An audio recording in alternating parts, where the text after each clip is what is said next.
Hey, James Vincent here. Ministry from behind the chair.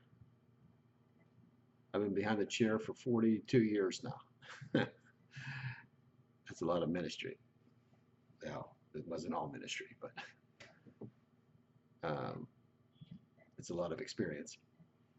Anyway, thinking about sometimes we're too hard on ourselves as Christians, you know.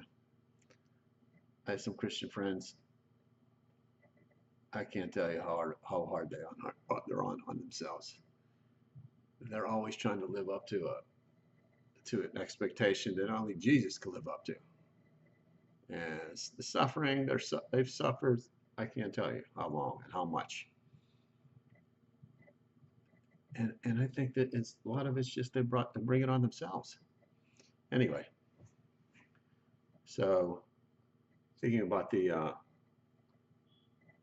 Apostle Paul, you know, we think that we have to do all these things, we have to be all these things all the time, and we try to measure up. We want to be like the Apostle Paul. We want to be like the other apostles. We want to be like Peter and John, and we want to go out there and do what they did, and go out there and heal the sick and do all these wonderful exploits for God, right? I mean, that's commendable, no doubt. But is it always possible? So, we think, oh, I want to be like the Apostle Paul, the great apostle, right? And he was a great apostle, probably the greatest apostle. But the difference between the Apostle Paul and you and me is the Apostle Paul, first of all, was a Pharisee, and the Pharisee, so he's a highly educated guy. I mean, he probably had 3 doctorates, right? But beyond that, when he got knocked off his horse, he was caught up into the third heaven, right? And he's in the third heaven, and and God's speaking to him directly. He comes back and he said, God showed him things that he's not even allowed to repeat. He can't even tell you what he learned up there, what happened up there, what transpired up there. He's not allowed to tell you. That's how intense it was. And then following that, most of the expositors, the historians, commentators say that he was then gone for a period of time, 12 years out in the wilderness somewhere. And nobody knows what he did in those 12 years period of time before he started his ministry. A lot of them say that he was being trained, by the Holy Spirit, whatever that means. But there was a time frame in between that. He got caught up in the third heaven, and yeah, he came back. He does exploits. He's very shadow kill people, but everybody's not caught up in the third heaven, right? Everybody don't get to speak to God.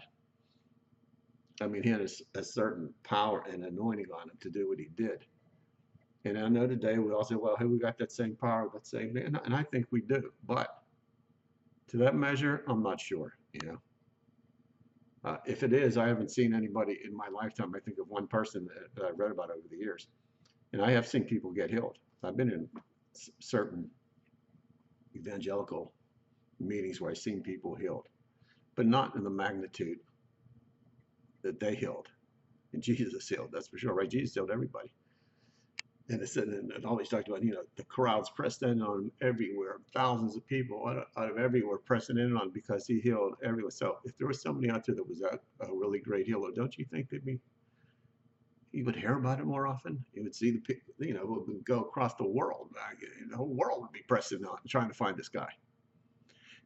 Again, not saying that it doesn't happen. I think it does happen in certain places, certain times, in certain areas for certain reasons, but just not like it did back then, from what I could see. The only other person I could think in modern day time, which is about 100 years ago, was Smith Wigglesworth, right? He supposedly healed lots of people. I don't know everybody, but lots of people.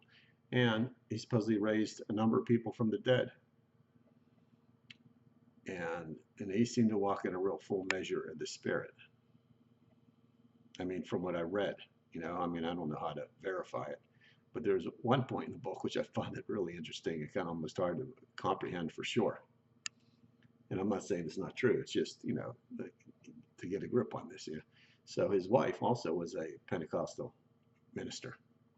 And they both went out on their circuits. She ministered over here, he ministered over there, and sometimes they were gone for months apart. So one part in the book, uh, she was out ministering somewhere. She passed away. And Smith Wigglesworth was upset that she passed away, and he was upset that God didn't tell him that she was going to pass away. So he goes back, finds out wherever she was at, right? Prays over her, raises her from the dead. She pops up. He says to her, "Where are you going? What would you leave me for? You're not supposed to leave me." He's having this debate with her. And she finally, I don't know what all that she said, but in a nutshell, she said, "What would you do this for? I was happy on the other side. I'm glad to be gone." And whatever else they said. And finally, Smith Wigglesworth relented and said, "Okay, I'll let you go." And then she laid back down and died again. I mean, so, I don't know anybody walking in that kind of power. Yeah. Can that happen? I think it depends on how sold out you are for God. Yeah. And that's a whole nother sermon, right? Because we're not that sold out for God. Well, yeah, we are here and there, but not like the apostles, not like some great evangelist. I mean, when I see in my own personal life that I'm not walking in the gifts and the power that God given me, it's always because I'm not as sold out as I used to be. I'm not spending enough time with God like I used to be. And over the years, when I do spend more time and I do move in my gifts, and I am more sold out, I see God move in my life and other people's lives through me and to me and through me and speaking words to me, right?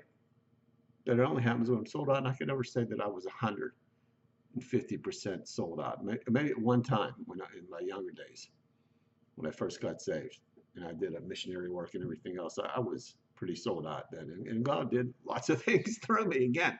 But to stay sold out, and is it,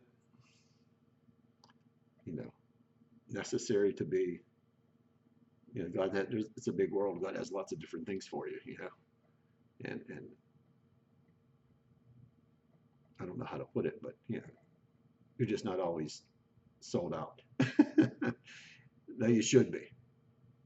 And I think the great apostles were, and probably Smith Wigglesworth were. I mean, they were full-time ministers, right? And they spent a lot of time with God, and consequently, they see great things. But I don't personally see that many great things anymore these days, and it's probably because nobody's as sold out as they used to be, especially in America, right? With all the TV evangelism and all the hoot and hollering, jumping up and down, and all the kind of goofy stuff that I used to think was wonderful, and then now I look at it, it's like, what a show. Anyway, I just wanted to say that today. So I think sometimes we're too hard on ourselves. We're who we are. We're not the Apostle Paul. We're not any of the apostles. We're who we are.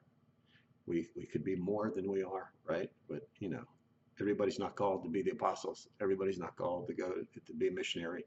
You could be just where you're at, a good person, upright person, something people could look up to, somebody people could trust. I mean, that's walking with God just like that, without all the notoriety. Anyway, I just want to try to get that across, that we're a little too hard on ourselves. And if we feel that we're not where we could be or should be, it's probably because we're not sold out as we used to be. And you need to get back here again.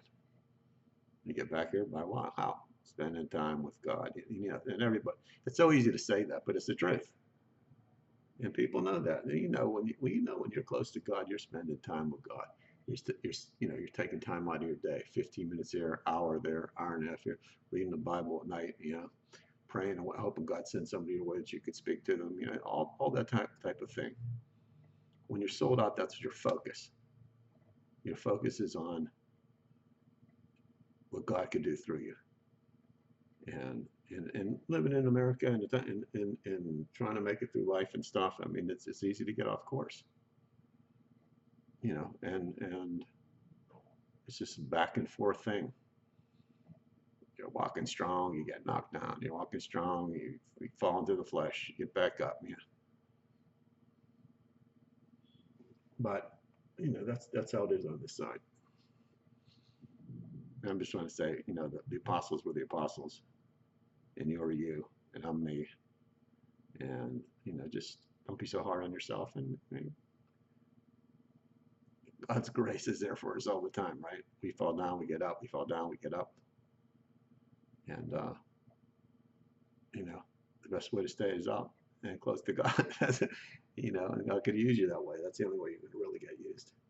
I know through my lifetimes when I was really feel like I was being used by God, I was sold out. I was spending time with God all the time.